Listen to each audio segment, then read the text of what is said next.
Une réunion impromptue, convoquée sans préavis. Tout le monde doit être là immédiatement. Ce type de réunion a eu lieu 5 à 6 fois en quelques semaines. Toujours la même structure, une convocation brutale, une atmosphère de pression, des accusations à peine voilées. Et pourtant, personne ne disait rien. Chacun pensait que c'était de sa faute, qu'il réagissait trop fort, qu'il n'était pas assez solide. Ce type de management n'engendre que très rarement de révolte. Ce qu'il produit est plus insidieux. Il atteint chaque collaborateur dans son intimité, dans son estime. Il induit le doute de soi. Et c'est de ça dont on va parler aujourd'hui. Qu'est-ce qui distingue un manager difficile d'un manager qui abîme ? Tout le monde a connu un manager exigeant, quelqu'un qui pousse, qui challenge, qui ne fait pas dans la dentelle. Et ce n'est pas de ça dont on va parler.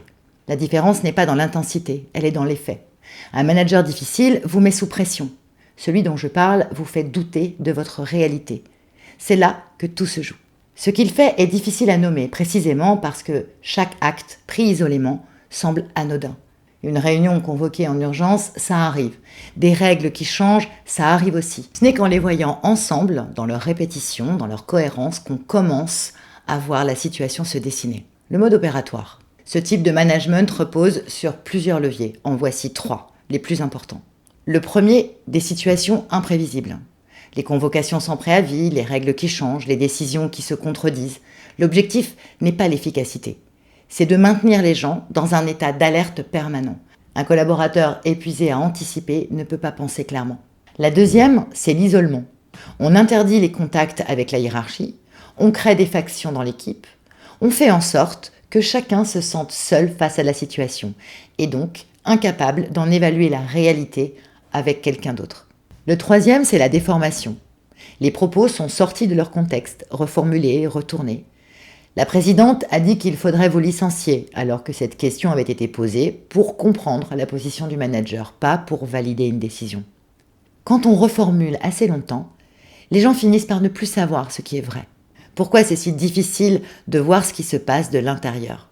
Voilà ce qui est frappant dans cette situation. Les personnes qui le vivent doutent d'elles-mêmes avant de douter de lui. Elles cherchent ce qu'elles ont fait de mal. Elles pensent qu'elles réagissent trop fort, que si elles étaient plus solides, ça n'aurait pas d'effet. C'est précisément ce que ce type de management produit. Parce que la première explication qui vient, c'est moi le problème. L'écriture comme outil de documentation et de lucidité. Dans de telles situations, je propose systématiquement la même chose, écrire.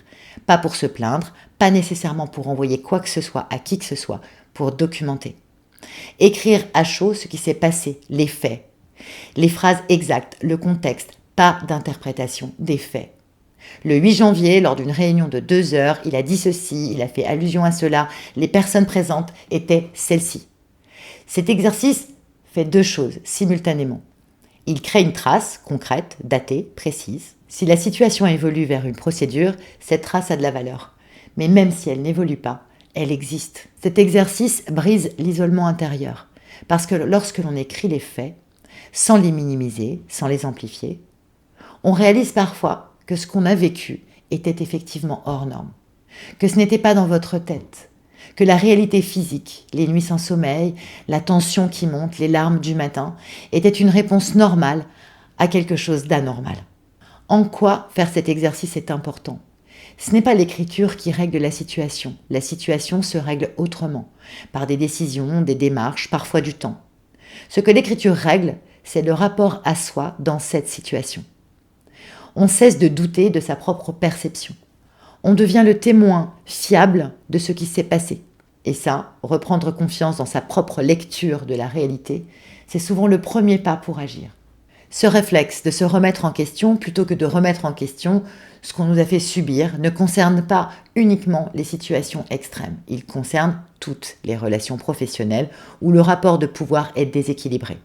Un manager qui change les règles en cours de jeu, un client qui déplace les objectifs, un associé qui réécrit l'histoire des décisions communes. Chaque fois que vous sortez d'une interaction en vous demandant ce que vous avez fait de mal, alors que quelque chose dans cette interaction était clairement déplacé, c'est ce réflexe qui parle. Dans votre vie professionnelle, en ce moment, y a-t-il une situation dans laquelle vous doutez de votre propre perception ? Pas une situation où vous avez tort, une situation dans laquelle vous n'êtes plus sûr d'avoir raison alors que vous l'étiez avant que cette relation commence. Si cet épisode vous a touché, Si vous vous êtes reconnu dans cette situation ou si vous pensez à quelqu'un qui la vit en ce moment, vous pouvez m'envoyer un message ou laisser un commentaire. La semaine prochaine, je vais vous parler de quelque chose que j'entends régulièrement. Quelqu'un qui connaît sa valeur, qui sait ce qu'il apporte et qui n'arrive pas à le défendre quand le moment vient. Pourquoi ce décalage entre ce que l'on sait de soi en privé et ce qu'on montre en public? D'ici là, je vous dis à la semaine prochaine et pensez à vous abonner pour ne rien manquer de la suite.